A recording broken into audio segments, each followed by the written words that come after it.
नमस्कार दोस्तों। स्वागत है आपका अपने चैनल मिस्टर एसबी क्लासेस में। चलिए दोस्तों, आज की वीडियो शुरू करते हैं। पहला प्रश्न है, हर्षचरित के लेखक कौन थे? तो हर्षचरित के लेखक दोस्तों बाण भट्ट थे। ठीक है, बाण भट्ट हर्षचरित के लेखक थे। नेक्स्ट प्रश्न, एक महान रोमानी नाटक कादम्बरी का लेखक कौन था? तो महान जो नाटक है कादम्बरी, उसका लेखक कौन था? तो कादम्बरी के लेखक भी दोस्तों कौन थे? बाण भट्ट थे। यानी कि बाण भट्ट जो है वो उन्होंने कौन कौन सी पुस्तकें लिखी थी? हर्षचरित भी और कादम्बरी भी। ठीक है। नेक्स्ट क्वेश्चन नंबर 3, निम्नलिखित में से कौन सा युगम सही मेल नहीं खाता? तो इनमें से कौन सा सही मेल नहीं खाता? हर्षवर्धन हुआनचांग के समय में आए थे, बिल्कुल ठीक है।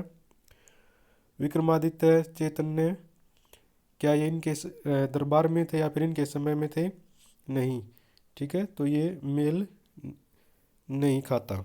ठीक है, option number A is right answer. Chanakya Chandragupta के प्रधानमंत्री थे, बिल्कुल ठीक है। हर्षवर्धन हुआनचांग ठीक है। अकबर टोडरमल का जो खजांची थे एक तरह से वो थे। ठीक है, तो ए आंसर गलत है। नेक्स्ट नंबर 4, 13वीं शताब्दी में राजस्थान के माउंट आबू के प्रसिद्ध दिलवाड़ा मंदिर किसने बनवाए थे? तो माउंट आबू का जो मंदिर है बहुत प्रसिद्ध है आज भी। ठीक है, वो किसने बनवाया था दोस्तों? तो वो तेजपाल जी ने बनवाया था। ठीक है, तेजपाल जी। नेक्स्ट प्रश्न देखते हैं नंबर 5, खजुराहो मंदिरों का निर्माण किसने करवाया था? तो खजुराहो के मंदिरों का निर्माण दोस्तों चंदेल राजपूतों ने करवाया था। ठीक है, चंदेल राजपूतों ने। नंबर 6, मध्य प्रदेश में खजुराहो समूह के स्मारकों में किस धर्म या धर्मों के मंदिर हैं? तो वहाँ पर दोस्तों हिंदुओं के भी हैं और जैनों के भी हैं। ठीक है, एक जैसे मंदिर है लगभग, उनमें सिर्फ मूर्तियाँ अलग हैं। नेक्स्ट वन, निम्न में से किस प्रतिहार राजा ने प्रमाण की उपाधि ली थी? तो प्रमाण की उपाधि में से किस राजा ने ली थी, ये आपको बताना है। तो option number A is right answer, Mihir Bhoj ने। ठीक है, मिहिर भोज ने ये उपाधि ली थी प्रमाण की। नेक्स्ट वन, मिहिर भोज राजपूतों के किस कुल से संबंधित थे? तो मिहिर भोज किस कुल से थे दोस्तों? प्रतिहार कुल से। ठीक है, प्रतिहार कुल से। आप लोगों को बता दूं कि इस सीरीज में हम सिर्फ वही प्रश्न करवाते हैं जो अब तक की परीक्षा में बार बार पूछे जा रहे हैं। तो अगला प्रश्न है, प्रतिहार वंश का महानतम राजा कौन था? तो प्रतिहार वंश का महानतम राजा दोस्तों ये था भोज, यानी कि जिसको हम मिहिर भोज के नाम से जानते हैं। नेक्स्ट प्रश्न, हुआनसेंग किसके शासनकाल के दौरान भारत आया था? हुआनसेंग दोस्तों हर्षवर्धन के शासनकाल में आया था।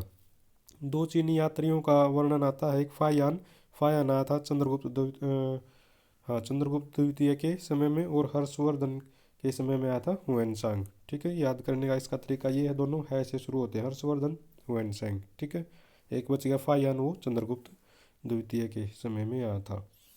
नंबर 11, उस चीनी यात्री का नाम बताइए जो हर्षवर्धन के दरबार में आया था। तो फिर से वही है, घूम फिर कर आ जाते हैं। ये 2014 में आया हुआ है, इससे पहले वाला 11 में आया हुआ है। तो हर्षवर्धन के शासनकाल में हुएनसांग आया था। नेक्स्ट वन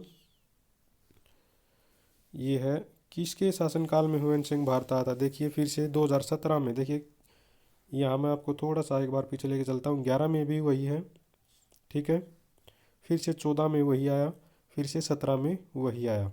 हुएनसांग भारत आया था किसके समय में? हर्षवर्धन के समय में। Next person, Prince of pilgrims नाम से किसे प्रदान किया गया, यानी कि एक उपाधि दी गई थी ये। ठीक है, तो किस यात्री को दी गई थी जो चाइना से आया था?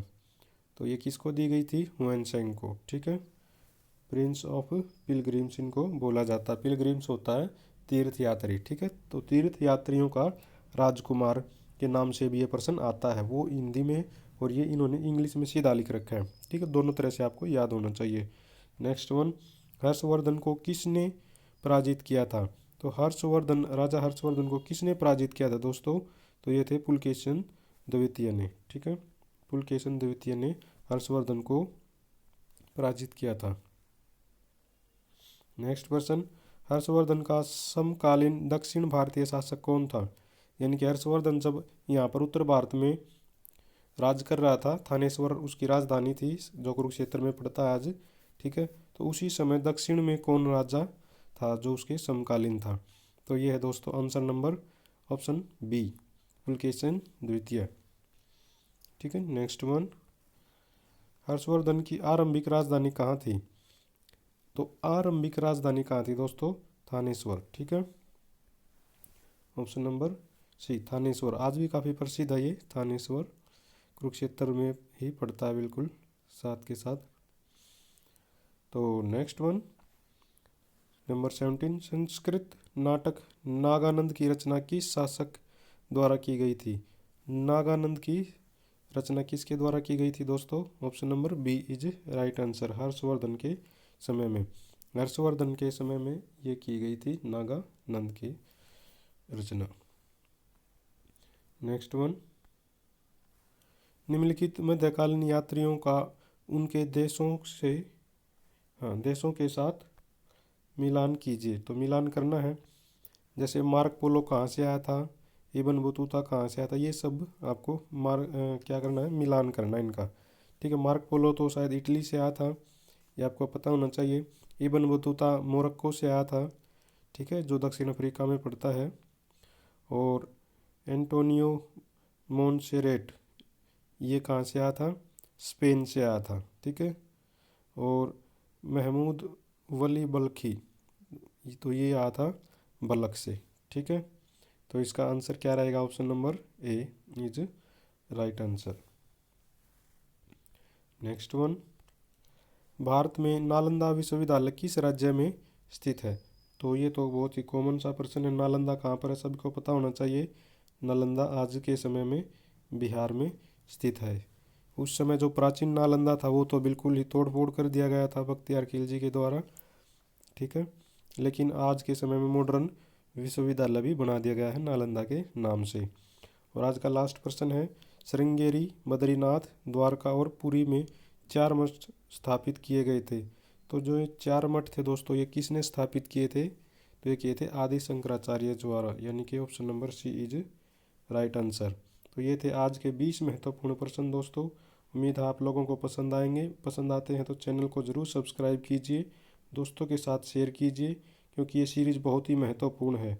इसमें आए हुए प्रश्न बार बार परीक्षाओं में पूछे जा रहे हैं। तो आज के लिए इतना ही। Thank you very much.